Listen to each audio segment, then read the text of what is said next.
On March 26, 2000, Vladimir Putin became president of Russia for the first time. Since then, he has been elected 4 times, and the constitution he rewrote allowed him to run for a 5th term in 2024 and a 6th term in 2030. How has the attitude towards the Russian president changed in recent years? In economics, as in politics, you can take different points of reference and compare them. For example, in Russia, the period of Vladimir Putin's rule is constantly compared with Yeltsin's time and, based on such a comparison, they conclude that the latter's policy was clearly successful. However, they also make a logical mistake here when they further begin to attribute achievements to Putin that do not follow from the very logic of such a comparison, that the country got up from its knees and became a great power again. To talk about the greatness of Russia, it is necessary to take a completely different starting point, not the one when the country actually did not exist. Its incompetent leadership brought it to the state of an underdeveloped African state, the slightest rise of which cannot be called a renaissance,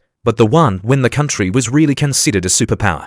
After all, if we talk about phenomena, then we need to compare the comparable. But Russian propagandists deliberately mislead the population by claiming that a more successful policy than Yeltsin's is already the scale of the US as a superpower. In this regard, the fact that Russia is living better today than under Yeltsin should not be denied. But whether this depends on the talent of the president, on the favorable external economic situation, or is the result of a hidden surrender of Russian interests is another question. In our analysis, we will not look back at the 90s, because all comparisons are inappropriate here. We will look at the natural dynamics and analyze. Has the country developed or degraded? Is there the notorious stability in Russia that Putin achieved, as all media and politicians tell us everywhere? And is not that stability akin to prolonged stagnation without development? The result of the socio-economic development of the country, the consistent reduction of its role on the world stage indicates that in Russia it was not the economic bloc of the government that worked effectively,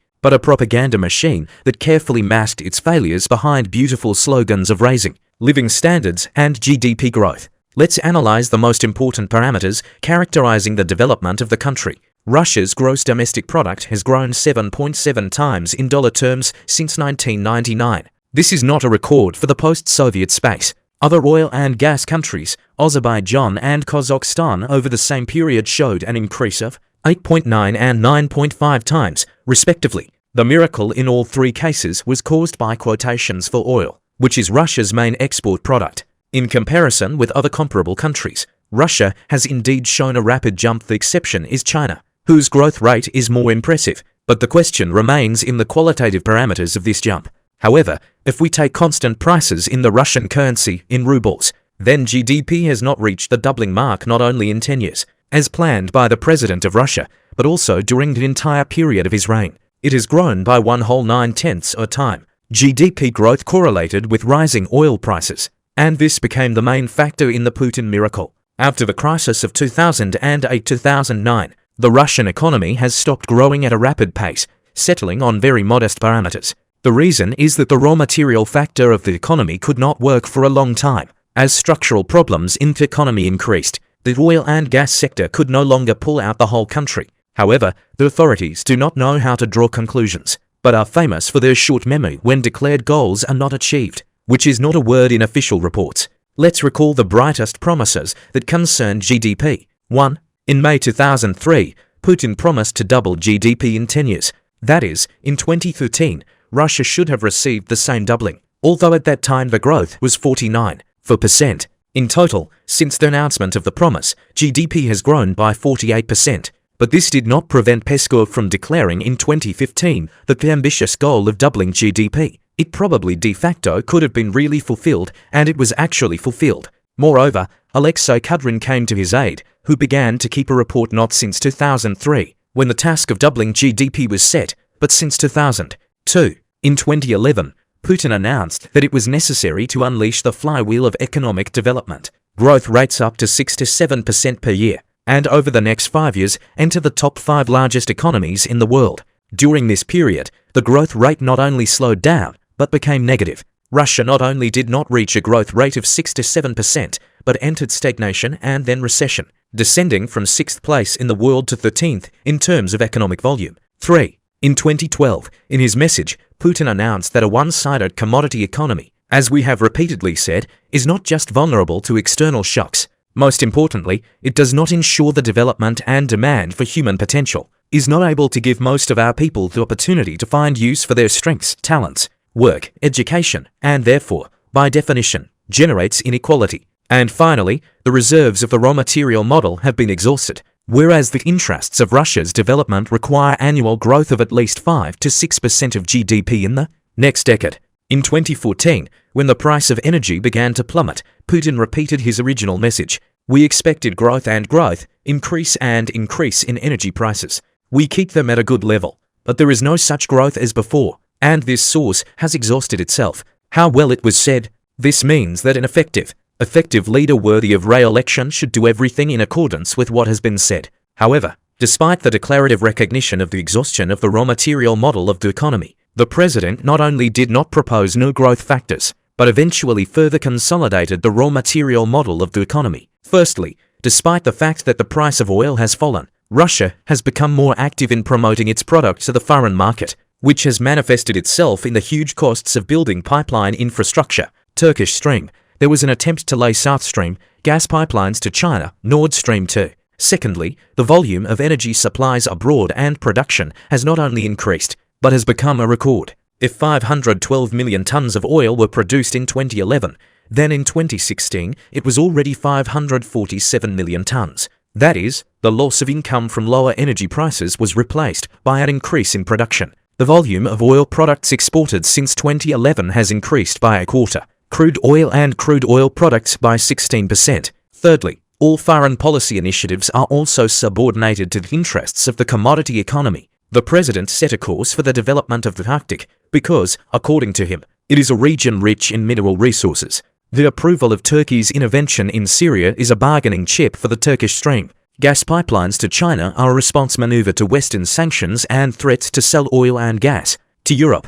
Although Putin initially spoke about the vulnerability of the raw material model, in fact, he turned out to be an ardent supporter of it, since the raw material model continues to generate income, and the degradation of the country does not seem to care much. In comparison with the 90s, that industry in Russia has grown slightly, but there is no question of its revival. Production volumes are scanty, mainly needs are covered by imports of goods, as indicated by the high share of imports in consumption. The share of the manufacturing industry in the structure of gross value added decreased from 17% to 13%, but the extractive industry increased from 7% to 9.5%. Investments in fixed assets are an absolutely indispensable factor in the future development of the country. The higher it is, the more they invest in the present and will receive in the future in the form of industrial production growth. At the same time, the time lag for Russia is less than a year.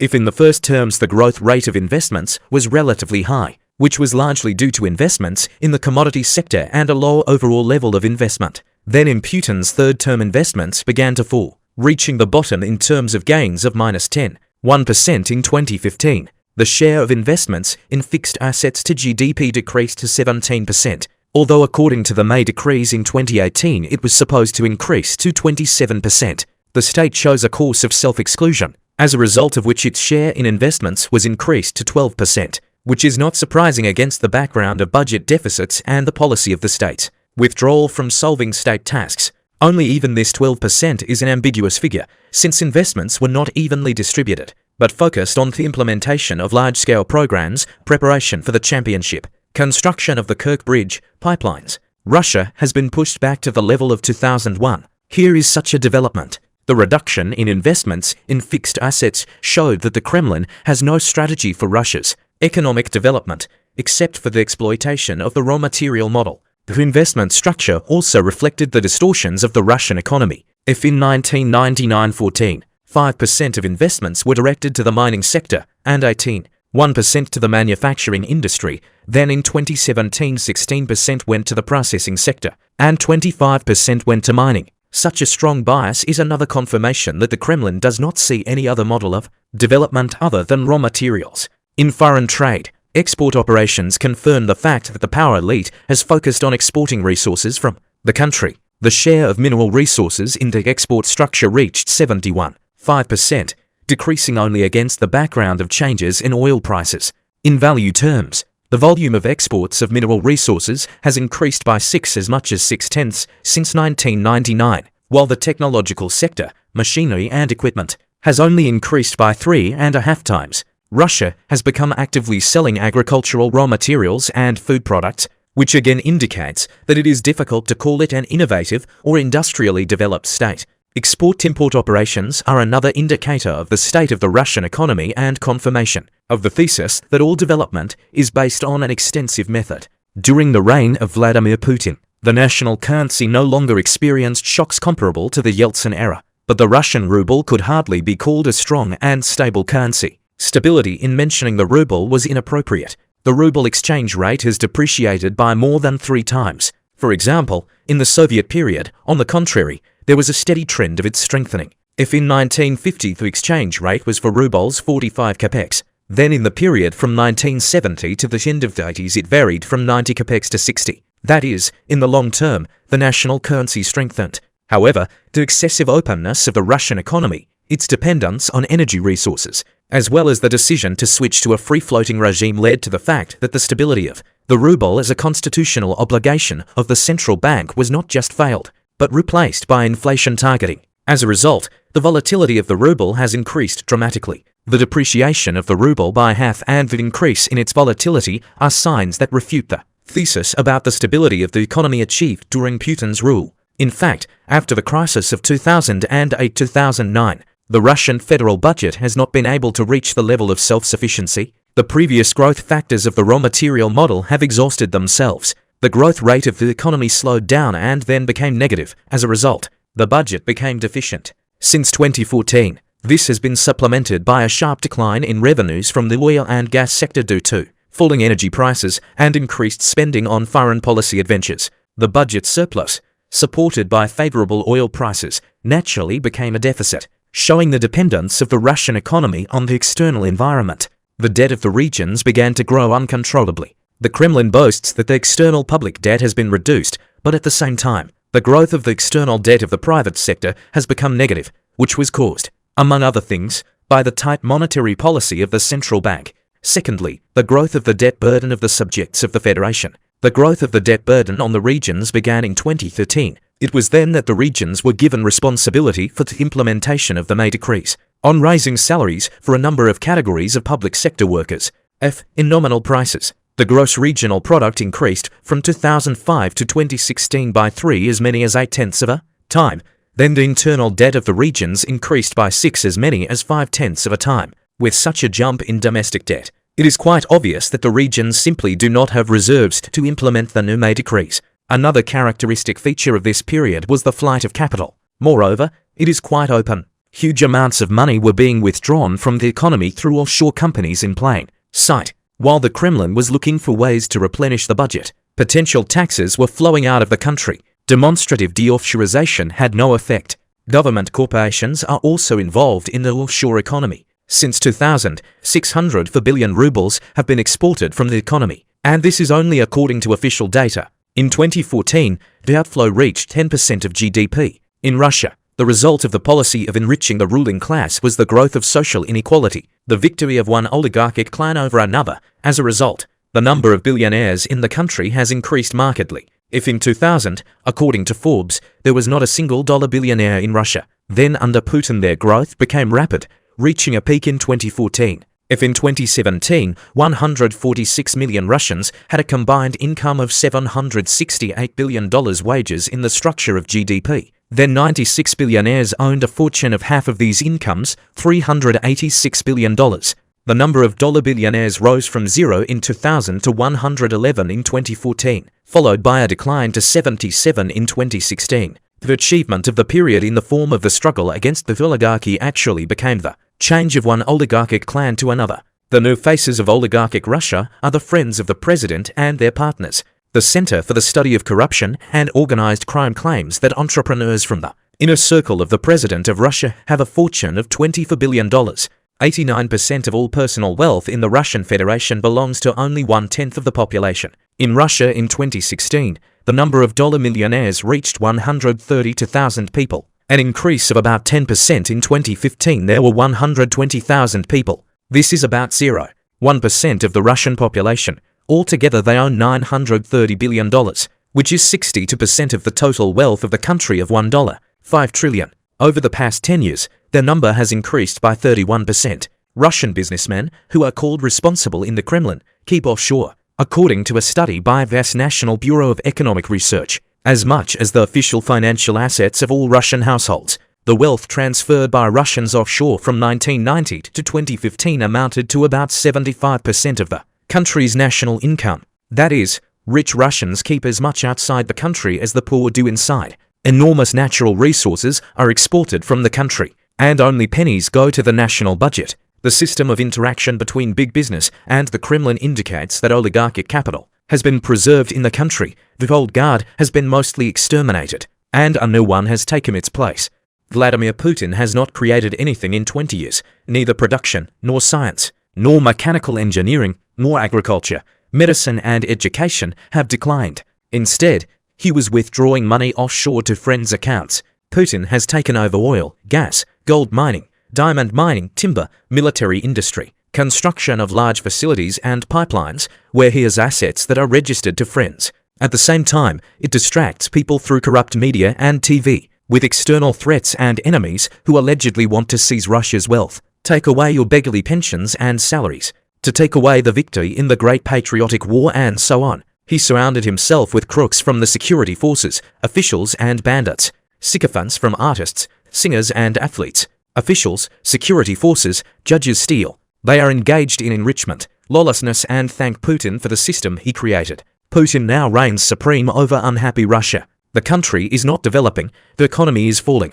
Putin has seized the whole country with his friends from the Zero Cooperative. It pits the Russian people against other countries by inciting hatred in order to raise the patriotism of citizens on this basis and hide the real internal problems of the country. He seized natural resources by putting his wallet friends there. Such a person will cling to power with his teeth. He will imprison protesters, kill unwanted people, and the dictatorship will only intensify. Today's government needs Russia for robbery and enrichment. The people only interfere with them. 30 to 40 million people are enough for them to serve them, and that's it. Putin sold land and forests to the Chinese in Siberia and the Far East. The Chinese have cut down most of the forest, and the money from this does not go to the budget, but goes into the pocket of prosecutors and judges for protection. During their reign, they stole more than $1 trillion of natural resources under the guise of friends. The current president of Russia has assets worth billions of dollars in gas, oil, military, industrial and other industries. The Russian people did not choose Putin.